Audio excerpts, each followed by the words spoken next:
Greetings, YouTube. Like the title says, white culture created the ghettos in America.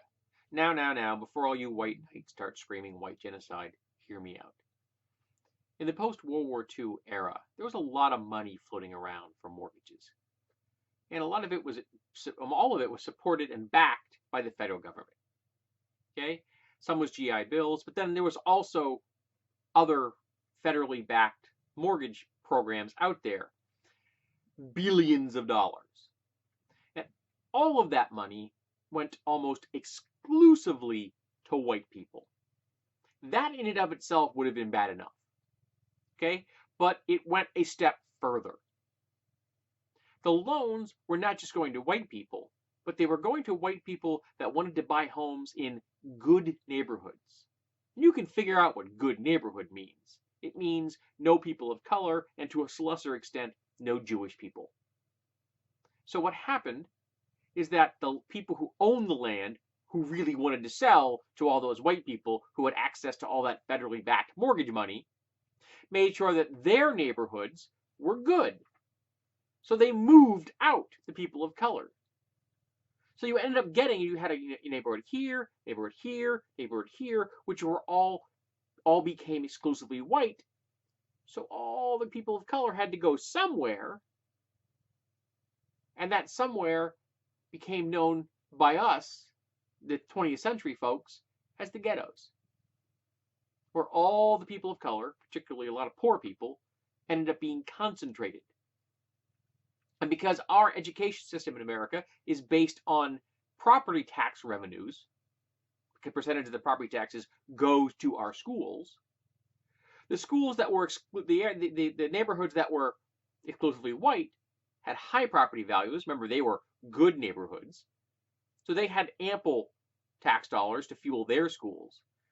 While the ghettos had low property tax values because it was not a good neighborhood, a good area. So they had very low levels of property tax, so their schools were incredibly underfunded. Go read Savage Inequalities for an example of that. It's heartbreaking. And because of that, you ended up with the next generation of poor people stuck in the ghettos at a disadvantage educationally and financially. While the children of the good neighborhood white folks, they had a great education. And they had generational wealth because their families owned property. And that set the launch of the baby boomers to become incredibly well off. And of course, as soon as they became well off, they began to shut off all the avenues to success of their children are screwed. That's a different topic. But the reality is that white people created the ghettos. They are a product of white culture. There's no way around this. There's no alternative facts or some conspiracy theory. Nope. White folks did it. We created the ghettos, and then we blamed poor people for living in the ghettos, being poor, having poor educations, and being unable to pass on generational wealth to their children.